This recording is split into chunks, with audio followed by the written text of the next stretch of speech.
Minggu ini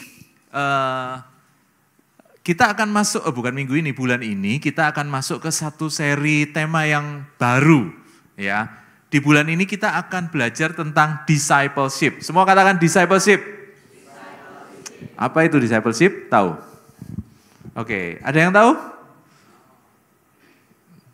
Boleh angkat tangan? Ayo, kalau aku ini biasanya di care khotbahnya, bukan di tempat yang kayak gini. Jadi aku suka teman-teman ngomong. Jadi ya, ayo ada yang tahu nggak? Satu, nanti dapat hadiah dari Cek Christine. Ada yang tahu nggak? Oke. Discipleship itu dari kata disciples. Siapa yang, kalian sekolah semua nggak sih? Dapat bahasa Inggris nggak di sekolah? Nah, apa discipleship? Ayo. Tadi apa discipleship? Disciple itu apa sih? Disciple itu kayak murid. Nah, murid. Ini semua murid kan? Murid nggak? Sekolahnya di mana? Oh ya kan? Di mana SMA-nya? SMA. Belum kan? Masih SMP kan? Oh SMA. SMP-nya? SMA. Oh sama. Satu teman ya? Teman satu kelas. Oke. Siapa yang SMA? Banyak banget semua ya. Yang SMP? Oke, ada juga. Oke. Nah, jadi teman-teman udah tahu kan? Jadi disciple itu murid. Semuanya murid. Teman-teman sudah nggak asing dengan murid. Tahu nggak? Di gereja ini kalian tuh juga jadi murid. Iya nggak? Oke. Nah, teman-teman kemarin aku pergi ke satu pameran pendidikan. Aku cari sekolah buat anakku masih SD. Jadi aku pergi ke sekolah mereka ada pameran. Jadi aku nggak tahu kalau kalian dulu waktu sekolah langsung dianterin papa atau kalian suruh milih. Ya aku nggak tahu. Dianterin papa langsung ya. Ada nggak yang suruh milih? Mau sekolah di mana? Pernah ya? Milih ya? Waktu apa? SD, SMP? SMA, suruh milih, mau di mana gitu ya. Nah karena anakku masih kecil, aku yang pilihin sementara itu. Cuman aku juga tanya, kamu mau sekolah di sini enggak? Tahu enggak teman-teman, sekarang tuh harga pendidikan tuh mahal sekali. Siapa yang tahu SPP-nya kalian? Ada yang tahu SPP-nya kalian enggak? Jangan kamu lagi ya, yang lain. Tahu enggak SPP-nya? Berapa? Boleh cerita enggak? Hah? Ini berapa? 100? 400, oke. Mahal murah? Buat kamu murah soalnya gak ikut bayar. Buat orang tuh keluarin duit, mahal. Laki-laki yang sini berapa SPP-nya? Wow, 1,6. Oh mahal sekali. Apa itu SMP? Oh SMA, oke. Oke ya, tahu nggak teman-teman, buat kalian murah, buat orang tuanya mahal. Karena kita yang bayar. Gitu. Tahu nggak, untuk kalian jadi murid Kristus itu satu harga yang mahal. Ya, Tuhan itu harus turun ke dunia untuk buat kurikulum buat kalian. Ya, yuk kita baca ayatnya ya. Matius 28 ayat 19 sampai 20. Oke. Aku nggak pakai slide, jadi teman-teman yang punya Alkitab semuanya buka. Ya, semuanya buka. Yang pakai HP semuanya buka. Jangan tampilin dulu. Oke, semuanya buka. Ya, aku pengen teman-teman aktif. Ya, yuk buka semuanya. Sudah? Ayo buka semuanya. Ini adalah sekolah JC. Itu ada guru les di sana. Oke, yang sudah ketemu, katakan amin. Belum semuanya, ayo cari. Matius 28 ayat 19 sampai 20. Matius 28 ayat 19 sampai 20. Oke, nanti aku akan tunjuk satu untuk baca. Semuanya harus buka, jangan ditampilin. Oke? Mau yang mana nih? Sini. Mana? Sana. Habis gini kamu loh ya. Oke. Tolong bacakan. Tolong bacakan. Iya Pak, iya ini Pak, ini. Yuk. Matius 28 ayat 19. Karena itu pergilah, jadikanlah semua bangsa muridku dan baptislah mereka dalam nama Bapa dan Anak dan Roh Kudus. Dan ajarlah mereka melakukan segala sesuatu yang telah kuperintahkan kepadamu. Dan ketahuilah aku menyertai kamu senantiasa sampai kepada akhir zaman. Amin ya. Ini ayat ini harus teman-teman ingat. Karena ayat ini yang disebut, waduh, pelajaran gimana nih sekolah? Ini namanya amanat agung ya. Jadi yang belum tahu catat. Amanat agung di mana? Di sini. Nah, amanat agung itu apa sih? Tahu nggak? Ya, sendirian ya di sini. Amanat agung apa? Enggak tahu. Oke. Ayo sekarang perhatikan ya, karena kita lagi belajar nih. Ini lagi belajar nih. Siapa yang tahu amanat agung itu apa?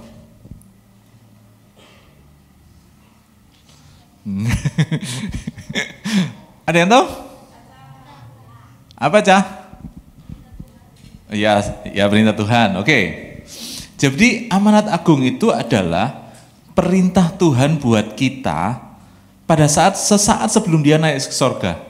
Ya. Jadi kalau perintah terakhir itu biasanya yang paling penting. Ya kan? Ya enggak? Kalau misalnya kalian aku dulu mau pergi kuliah ke Surabaya, sebelum berangkat papaku ngasih uang, terus ngasih, ayo sini papa mau ngomong. Nah itu penting tuh, ya kan? Kamu di sekolah, nanti kuliah di Surabaya gini. Itu sangat penting. Nah, amanat agung ini sangat penting, karena abis gitu mereka nggak akan ketemu secara fisik dengan Tuhan. Ini adalah pesan, ini adalah tujuan Tuhan datang ke dunia. Jadi ayatnya bicara gini, tolong tampilkan ayatnya, jangan tutup. Karena itu, halo, bentar ya. Karena itu pergilah. Jadikan, kurangi mic-nya, tolong kecilin aja. Karena itu pergilah, jadikanlah semua bangsa muridku. Jadi Tuhan ngomong sebelum naik ke surga itu, murid-muridku, ya kasih pesan, semuanya lihat sini. Kata Tuhan bilang gitu. Jadikan semua bangsa muridku dan baptislah mereka dalam nama Bapa dan Anak dan Roh Kudus. Ada satu kata yang sangat penting di sini. Jadikanlah semua bangsa muridku. Jadi dimuridkan atau pemuritan, discipleship itu adalah perintah, salah satu perintah Tuhan yang sangat penting buat kita. Oke, sekarang aku tanya lagi. Aku mau semuanya perhatian ke sini, jadi aku banyak tanya sama teman-teman ya. Kira-kira kenapa kok menjadi, Tuhan kasih perintah untuk jadi murid? Ada yang tahu nggak? Tadi kamu nunjuk sana. Kenapa? Kira-kira pernah nggak mikir sih, kenapa sih ya kok Tuhan suruh kita jadi murid ya? Kira-kira kamu suruh sekolah buat apa? Untuk cari ilmu. Cari ilmu tok. Cari ilmu atau cari nilai? Oh nilai. Ayo, ada nggak yang tahu? Kira-kira Tuhan suruh jadi murid tuh buat apa? Jangan takut salah di sini, ya. Jangan takut salah, nggak apa-apa. Aku juga nggak ngerti kok dulu kok. Tapi kita sama-sama belajar ya. Ada yang tahu? Supaya lebih banyak tahu tentang Tuhan Yesus. Oke. Jadi murid itu belajar tentang Tuhan Yesus ya. Iya betul ya. Belajar tentang Tuhan Yesus. Ada lagi nggak yang lain? Tadi gini, nggak apa-apa, jangan takut. Supaya tidak sesat. Oke, good. Oh, kan banyak yang jawab kan? Kalau menurut saya kan nanti Tuhan Yesus akan naik kembali ke surga. Jadi murid-muridnya itu diajarkan tentang Yesus dan menjadi saksi ke banyak orang. Oke. Nggak ada yang salah di sini. Siapa tadi? biar kita tuh apa yang Tuhan Yesus ajarkan kepada kita, kita pelajari terus kita bisa mendapatkan hidup yang kekal. Wow, supaya mendapatkan hidup yang kekal ya, oke. Nah teman-teman itu bagus semua dan semuanya benar. Cuman aku hari ini mau share apa yang aku dapat tentang ayat ini. Kenapa sih Tuhan harus susah-susah? Waktu Tuhan Yesus datang ke dunia, Tuhan Yesus jadi teladan loh. Nyontoi, ngajar, memuridkan 12 murid. Tuhan Yesus punya murid berapa? 12 ya. 12 murid. Kenapa sih Tuhan kok susah-susah ngajari ke 12 orang itu? Supaya nanti 12 orang ini bisa memuridkan lagi jadi gurunya. Ya kan? Terus. Kenapa sih kok Tuhan tuh repot-repot? Harus ngasih contoh, harus ngasih teladan. Nah, ini yang jadi remaku. Teman-teman pada saat kita sudah terima Yesus, ya, sudah terima Yesus, kita sudah selamat kan? Ya, tapi jalan itu belum selesai. Itu hanya awal dari perlombaan iman. Ya, siapa yang sudah terima Tuhan Yesus sebagai Tuhan dan Juru Selamat? Yang belum nggak apa-apa, nggak usah angkat tangan. Oke, ada yang belum ya? Cece Christine ada yang belum. Oke. Nah, oke. Apa sih terima Tuhan Yesus sebagai Tuhan dan Juru Selamat itu gimana? Tadi yang sudah angkat tangan, yang lain. Yang sudah angkat tangan. Yang sini semua sudah angkat tangan saya.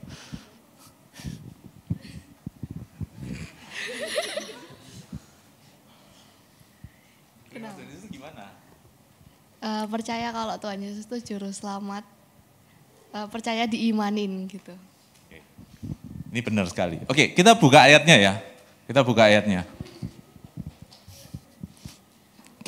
ayat dalam Roma 10 ayat 9. Roma 10 ayat 9. Aku enggak tambahkan. Roma 10 ayat. Oke. Bagus. Sekarang kamu tunjuk siapa yang mau kamu suruh baca. Siapa tadi yang amin? Siapa? Tunjukin siapa yang suruh boleh baca. Ayo tunjukin, cepetan. Jangan lama-lama. Siapa? Cewek. Ini Valen baju coklat. Oke. Semua sudah ketemu ya? Buka loh ya. Oke. Buka. Ya. Roma 10 ayat 9, sebab jika kamu mengaku dengan mulutmu bahwa Yesus adalah Tuhan dan percaya dalam hatimu bahwa Allah telah membangkitkan dia dari antara orang mati, maka kamu akan diselamatkan. Nah ini ya kita nyebutnya apa ya? Salvation prayer ya. Ya. Ini kalau kamu mengaku dengan mulutmu bahwa Yesus adalah Tuhan dan percaya, jadi bukan cuma ngomong aja ya, bukan cuma ngomong bahwa Yesus adalah Tuhan, tapi percaya dalam hatimu bahwa Allah telah membangkitkan dia dari antara orang mati, maka kamu akan diselamatkan. Dengan kata lain, dibalik nih, kalau kamu tidak pernah mengaku dengan mulutmu bahwa Yesus adalah Tuhan, dan kalau kamu tidak percaya dalam hatimu bahwa Allah telah membangkitkan Yesus dari antara orang mati, maka kita belum diselamatkan. Ya, ini pentingnya. Ini starting point kita. Starting point. Jadi kalau kita mengaku dengan mulut dan percaya dalam hati, maka kamu diselamatkan. Itu starting point-nya. Ya. Tapi untuk diselamatkan, untuk kamu terima hidup yang kekal, itu bukan hari itu juga langsung mati, langsung masuk surga, kan enggak?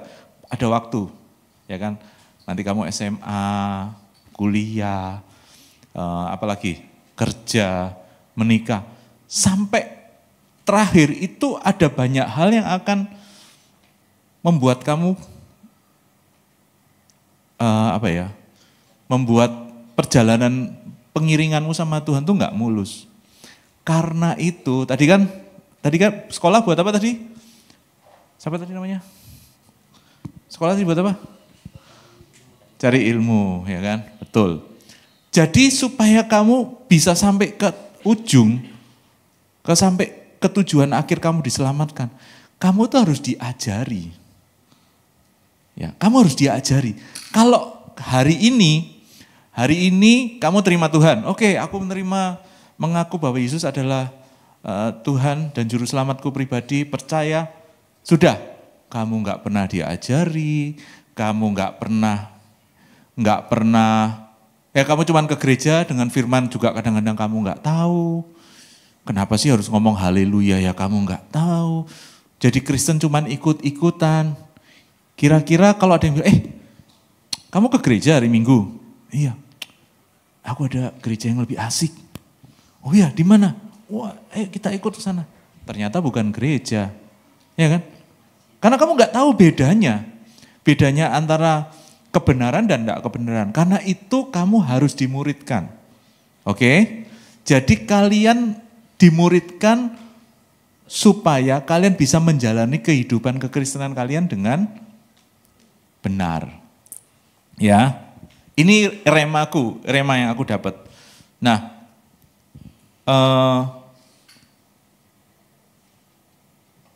siapa yang mau dimuridkan?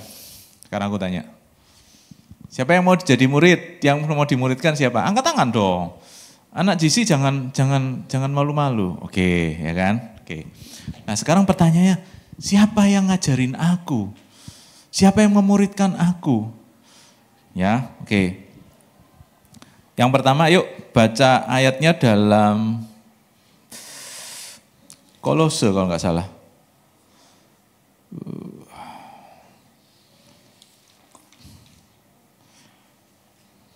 Kolose 9, bentar ya. Aku juga nggak siapin ini ayatnya. Kolose 9 nggak ada ya.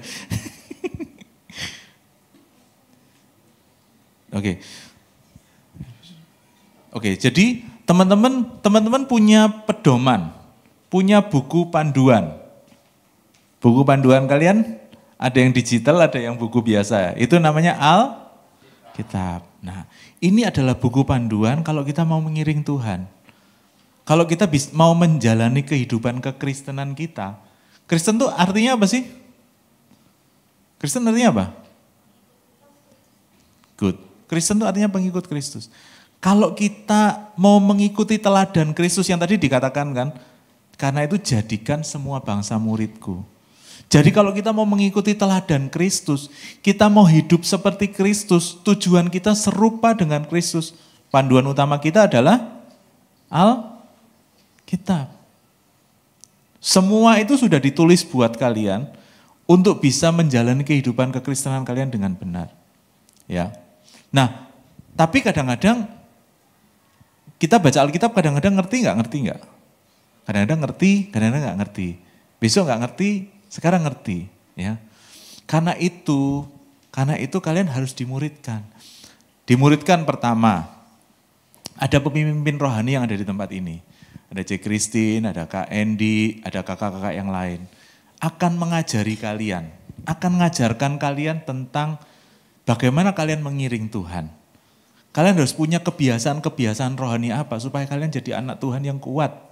Hari-hari ini, aku gak tahu dengan kalian, hari-hari kalau dulu waktu aku masih pelayanan di youth, tantangan anak muda itu gampang.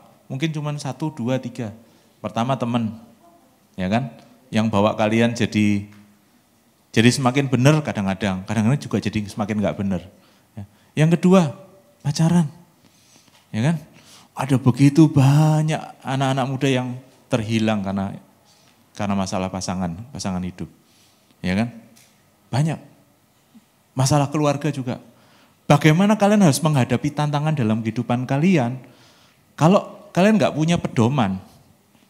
Nanti diajak, aku mau pacaran sama kamu tapi asal kamu ikut aku, kemana?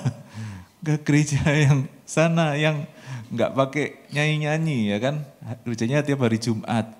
Oh ya kan? Jadi gampang sekali kalau kalian nggak punya pedoman. Nah, sepanjang bulan ini kalian akan belajar tentang pemuritan.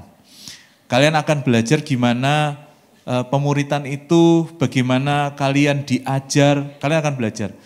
Hari ini aku cuma mau bagi satu hal. Tolong kasih perhatian sebentar aja, 1-2 menit aja. 1-2 menit. Apa yang diperlukan untuk menjadi seorang murid?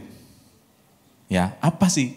Oke, tadi semua mau. Tadi kalian tahu, jadi murid itu untuk apa? Tahu. Kalian mau dimuridkan? Mau. Apa yang dibutuhkan untuk kalian jadi seorang murid? Ya,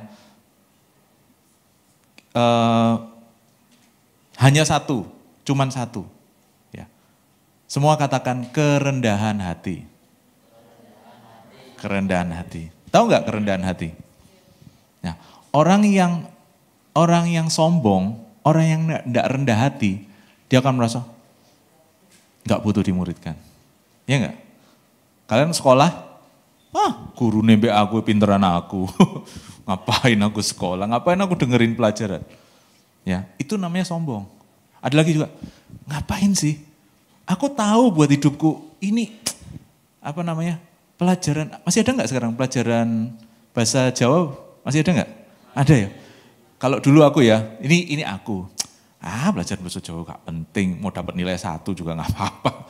Gak butuh aku belajar, sombong kan? Ya kan? Gak apa-apa jelek. Aku gak kepake pelajaran, gak kepake. Banyak pelajaran gak usah belajar. Itu namanya orang sombong. Orang yang rendah hati itu mau diajar. Ya kan? Orang yang rendah hati itu pingin belajar. Mau diajar, mau dididik, mau dikasih tahu, mau ditegur. Jadi teman-teman di dalam pemuritan itu, kita ini bukan cuma belajar kayak guru sama murid. Oh iya. Tapi ada kalanya nanti kalian akan ditegur. Ada kalanya kalian akan dinasehati. Ada kalian nanti akan diajar sesuatu yang mungkin, kok gitu ya? Aku kok baru tahu ya? Gak apa-apa, kalian harus punya hati yang rendah hati. Oke, mau ya? Aku harap kalian semua di sini punya kerendahan hati. Yang kerendahan hati juga gini. Kerendahan hati itu artinya juga tidak malu mengakui keberadaan dirinya. Itu orang yang rendah hati. Ya. Contoh orang sombong nih,